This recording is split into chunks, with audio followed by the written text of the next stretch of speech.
नमस्कार, एनबीसी हिंदी पर आप सभी का स्वागत है। मैं हूं आपके साथ मयंक तिवारी। उत्तर प्रदेश विधानसभा चुनाव जैसे जैसे नज़दीक आता जा रहा है वैसे वैसे तमाम राजनीतिक दलों की गतिविधियां भी तेज होती जा रही हैं। इस वक्त हम प्रयागराज में हैं और हमारे साथ बातचीत करने के लिए प्रयागराज के जिला अध्यक्ष डॉक्टर अल्ताफ़ अहमद जी हैं। इनसे हम बातचीत करेंगे और जानेंगे कि उत्तर प्रदेश में आम आदमी पार्टी की क्या तैयारियां चल रही हैं और उत्तर प्रदेश चुनाव में किस तरह से लोगों के लिए वो काम करेंगे। अगर दिल्ली की बात की जाए तो दिल्ली की जनता ने 2 बार आम आदमी पार्टी पर पूरी तरह से भरोसा जताया है। दोबारा दिल्ली के मुख्यमंत्री अरविंद केजरीवाल को प्रचंड बहुमत मिला है। सर, हमारा पहला सवाल ये है कि अगर उत्तर प्रदेश की बात की जाए तो उत्तर प्रदेश में जनसंख्या के आधार पर एक बड़ी आबादी है। उस बड़ी आबादी को वो सारी सुविधाएं आप दे पाएंगे जो चीज़ें आप दिल्ली में मैनेज कर रहे हैं? जनसंख्या के आधार पर उत्तर प्रदेश की आबादी बड़ी है तो उसका बजट भी तो बड़ा है। अगर बजट बड़ा है तो जाहिर सी बात है कि हमारे दिल्ली का बजट कितना है? 60,000 करोड़ रुपया। जब हम लोगों को दिल्ली में हमारी सरकार बनी थी तो उस वक्त हमारा बजट जो है 28,000 करोड़ था। आज बढ़कर 60,000 करोड़ रुपया हो गया है। अभी इस बार तो 70,000 करोड़ हो गया है। तो उत्तर प्रदेश का 5.5 लाख करोड़ है और हम लोगों का कमिटमेंट है। हम लोग जिस भी प्रदेश में चुनाव लड़ेंगे, जैसे हम लोग उत्तराखंड में लड़ रहे हैं, पंजाब में लड़ रहे हैं, गोवा में लड़ रहे हैं, उत्तर प्रदेश में भी हमारी तैयारी चल रही है और हम लोग वो सारी सुविधा देंगे जो कि दिल्ली के लोगों को हम दे रहे हैं। सर, एक चीज़ ये बताइए, अगर उत्तर प्रदेश में बात की जाए सीटों की, तो आप क्या उत्तर प्रदेश में सभी सीटों पर चुनाव लड़ेंगे या किसी पार्टी से गठबंधन करेंगे? किस आधार पर, क्या कुछ उसके पीछे की स्ट्रेटजी है, वो थोड़ा सा समझाइए। हमारी तैयारी पूरे 403 विधानसभा में चुनाव लड़ने की है, अभी भी है, लेकिन कुछ चीज़ें अभी चल रही हैं और अखिलेश जी से बात हुई है, पार्टी की बातचीत भी चल रही है। गठबंधन की जहाँ तक बात है, अभी किसी भी तरह की स्थिति साफ नहीं हुई है। जब होगी तो मीडिया को बताया जाएगा, सभी चीज़ें बताई जाएगी। अगर हम लोग गठबंधन से चुनाव लड़ेंगे तब भी आपको बताएंगे और अगर हम लोग इंडिविजुअल लड़ेंगे तब भी बताएंगे। वैसे हमारी तैयारी पूरे 403 विधानसभाओं में चुनाव लड़ने की है। सर, अगर प्रयागराज की बात की जाए खास तौर पर, तो प्रयागराज में हमने तमाम लोगों से बातचीत की। तमाम लोगों में लगभग 90% लोगों का आप पर भरोसा है इंडिविजुअल कि बड़ा अच्छा काम करते हैं, सब सारी चीज़ें हैं नैतिक आधार पर और उसके बाद भी हमेशा हमारे सुख दुख में बने रहते हैं, इस तरह का मानना है यहाँ के लोगों का। तो ये चीज़ें कब से हैं? मतलब ये चीज़ें हम जानना चाहते हैं पर्सनल, क्योंकि कुछ लोगों का होता है कि चुनाव बिल्कुल जब नज़दीक रहता है तब ये चीज़ें होती हैं, कुछ लोगों का होता है कि निस्वार्थ भाव से लगे रहते हैं।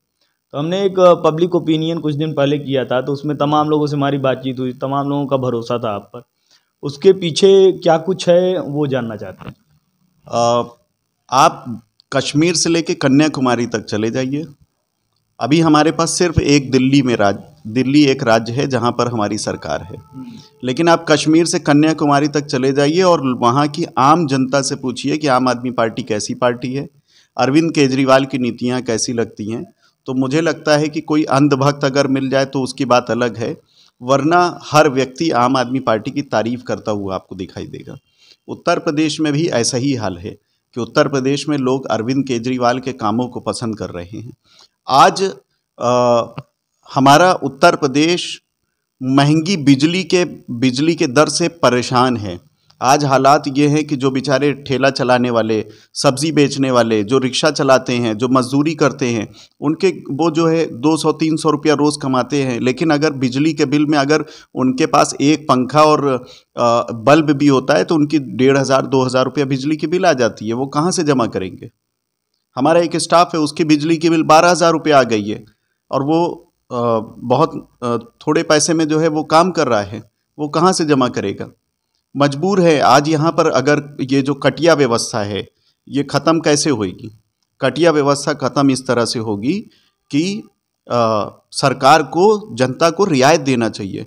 हमारी उत्तर प्रदेश की सरकार तो खुद मानती है कि 15 करोड़ लोग यहाँ पर गरीब हैं, गरीबी रेखा के नीचे के लोग हैं। 23 करोड़ की आबादी है उत्तर प्रदेश की और भारतीय जनता पार्टी की सरकार में 15 करोड़ लोग गरीब हो गए हैं। और ये मैं नहीं कह रहा हूँ, खुद उत्तर प्रदेश सरकार कह रही है कि 15 करोड़ लोगों को वो अनाज बांट रहे हैं। आज सोचिए कि 5 किलो अनाज के लिए उत्तर प्रदेश की जनता परेशान है कि उसको सिर्फ 5 किलो अनाज मिल जाए तो उसका किसी तरह से उसको राहत मिल जाए। और कितनी फक्र से ये बीजेपी वाले जो है प्रचार करते हैं कि 15 करोड़ लोगों को अनाज दे दिया। ये नहीं बताते हैं कि 15 करोड़ लोगों को उन्होंने फकीर बना दिया, गरीब बना दिया। आज ये हालात हो गए हैं। तो उत्तर प्रदेश इस वक्त बदहाली से गुजर रहा है। आप अखबार उठाकर देखिए, हमारे उत्तर प्रदेश के मुख्यमंत्री कहते हैं कि हमने गुंडागर्दी खत्म कर दिया, हमने बेटियों को सुरक्षित कर दिया। पेपर उठाकर आप उत्तर प्रदेश का देखिए तो आए दिन आपको लगभग हर दूसरे दिन आपको कहीं ना कहीं रेप की, कहीं ना कहीं हत्या की घटना मिल जाएगी। लेकिन बेशर्मी से हमारे उत्तर प्रदेश के मुख्यमंत्री जी कहते हैं कि हमने गुंडागर्दी खत्म कर दिया, हमने देश से रेप खत्म कर दिया। बेटियां, आज हमारे गृह मंत्री कहते हैं कि बेटियां रात में 12 बजे अगर गहने पहन के भी निकल जाएंगे तो सुरक्षित है। उसी के दूसरे दिन प्रयागराज में यहाँ पर 4 लोगों की हत्या कर दी जाती है। उसी के 2-3 दिन के बाद एक परिवार के, एक दलित परिवार के, एक ही परिवार के लोगों को हत्या कर दी जाती है। एक उसकी बेटी के साथ 4 लोग रेप करते हैं। और ये भी जानकारी मिल रही है कि जिनको पुलिस पकड़ रही है, अब ये तो जांच का विषय है, लेकिन जब वो मीडिया कह रही है कि जिनको पुलिस पकड़ रही है वो बेकसूर है, वो उनकी लोकेशन यहाँ की है ही नहीं ना। अभी तो 3 दिन पहले 2 बेटियों की उसी मऊ एमा क्षेत्र में, उसी फाफा मऊ में 2 दलित बेटियों के साथ फिर रेप हो गया। कितनी बेशर्मी की बात है कि इस कोरोना काल में जब लोग हजार लोग मर रहे थे, हमारे उत्तर प्रदेश के मुख्यमंत्री जी कहते हैं कि एक भी मौतें कोरोना की वजह से नहीं हुई है। हमारे केंद्र सरकार के स्वास्थ्य मंत्री जी कहते हैं कि हम ऑक्सीजन की कमी की वजह से एक भी मौतें नहीं हुई हैं। तो ये सब देखिए, ये सब जो गंदी और ओछी राजनीति है, ये जब तक नहीं खत्म होगा तब तक हमारे उत्तर प्रदेश का और देश का हाल अच्छा नहीं होने वाला है। और मैं आम आदमी पार्टी ही एक विकल्प है, पूरे देश का एक विकल्प है जो कि एक नई राजनीति की शुरुआत किया है। सोचिए कौन देता है पूरे देश में? एक सरकार बताइए जो फ्री बिजली देती है आप अपने जो है राज्य के लोगों को? कोई एक सरकार बताइए। हमारा तो छोटा सा राज्य है, अर्धशासित राज्य है, बहुत छोटा सा हम लोग, हमारे पास एक सीमित ताकत है, उसके बावजूद दिल्ली की जनता खुश है। अच्छा खासा पैसा जो है उनको बच रहा है हर महीने।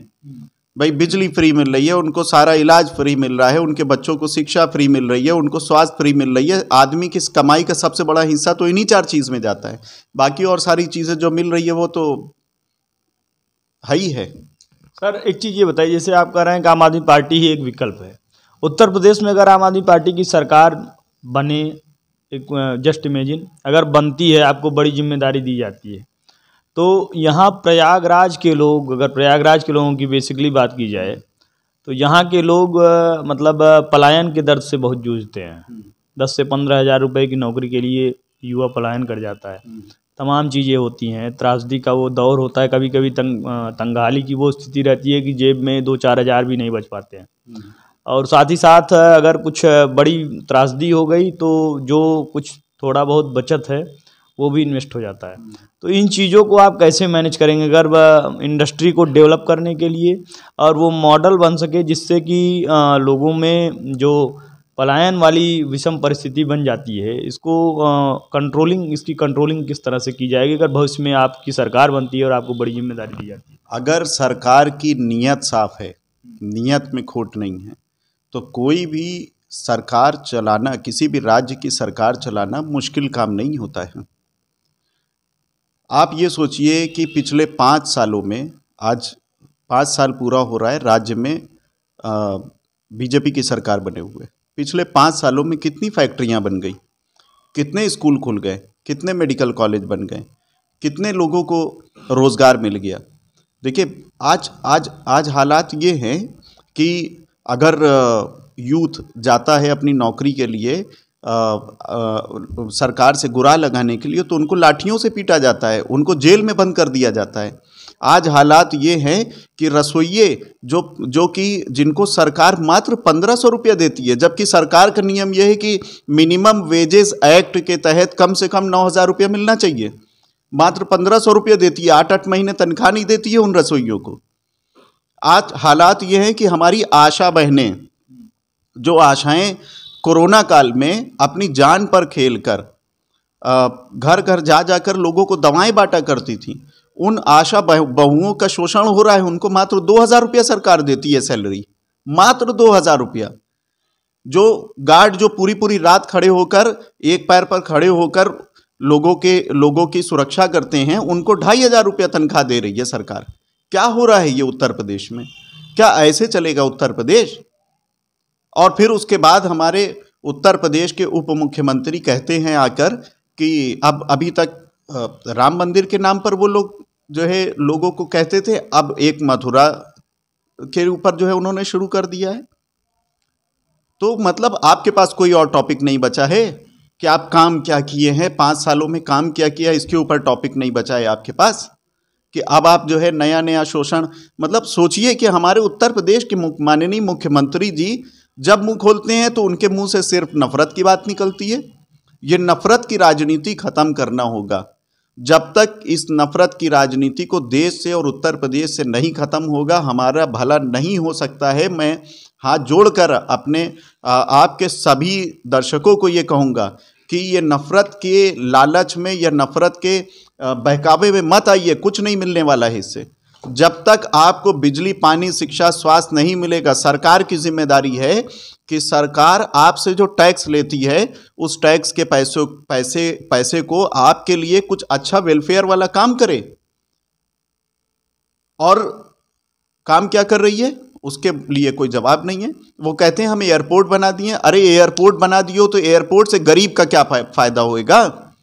आपने गरीब के लिए क्या कर दिया? वो कहते हैं हमने चौड़ी चौड़ी रोड बना दिया। ठीक है, चौड़ी चौड़ी रोड बना दिया आपने, लेकिन ये नहीं बताते हैं कि 20 तो टूल टैक्स भी डाल दिया है, उसमें जो है वसूली की जा रही है।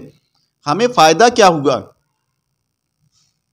हमको सरकार जो हम टैक्स जमा करते हैं, इतना बड़ा टैक्स जमा करते हैं, डायरेक्ट और इनडायरेक्ट 2 तरह का टैक्स जमा करते हैं, उसके बदले में हमें सरकार दे क्या रही है ये नहीं बताती है। सरकार कहती है कि हम जो है इनको मारो, इनको काटो, यहाँ मंदिर बनाएंगे, वहाँ मस्जिद बनाएंगे। मतलब ये बवाल चल रहा है। तो ये चीज़ें ख़त्म होनी चाहिए। और देखिए, नियत अगर साफ़ होगी, हमारी नियत अगर साफ़ है, हमारी सरकार दिल्ली में है, हमारी नियत साफ़ है, हम जनता के लिए काम करके दे रहे हैं, जनता खुश है, जनता के दिमाग में कोई नफरत की बात नहीं है वहाँ पर। अब हमारी पंजाब में सरकार बनने जा रही है, हमारी उत्तराखंड में सरकार बनने जा रही है, हमारी गोवा में सरकार बनने जा रही है। आप देखिएगा इन 3 राज्यों में जब हमारी सरकार बन जाएगी और वहाँ पर हम काम कैसे करके दिखाते हैं। दिल्ली अगर जो है किसी को सीखना चाहिए ना, तो केजरीवाल से सीखना चाहिए। और मैं फिर आपके माध्यम से देश की जनता से ये कहना चाहता हूँ कि भैया, अगर आपको फ्री बिजली चाहिए, फ्री पानी चाहिए, फ्री इलाज चाहिए, आपको जो है अपने बच्चों को अच्छी शिक्षा और मुफ्त शिक्षा चाहिए, तो केजरीवाल को पसंद करो, आप केजरीवाल को लाओ। और अगर आपको मंदिर, मस्जिद, नफरत और मारो काटो वाली राजनीति चाहिए तो भैया 1000 पार्टियां पड़ी हैं। जाति और धर्म वाली राजनीति पड़ी है, 1000 पार्टी पड़ी है, जाइए आप चले जाइए, देख लीजिए 75 सालों में क्या हाल बना रखा है। 15 करोड़ लोगों को फकीर बना दिया भारतीय जनता पार्टी ने। मात्र 5 सालों में 15 करोड़ लोगों को गरीब बना दिया। तो ये अगर आप नियत अच्छी होगी तो सब कर सकते हैं। नियत अच्छी होगी तो सब कुछ हो सकता है, ये मानना है प्रयागराज के आम आदमी पार्टी के जिलाध्यक्ष का। देश दुनिया की तमाम बड़ी खबरों के लिए जुड़ रहे हमारे साथ। देखते रहिए NBC हिंदी।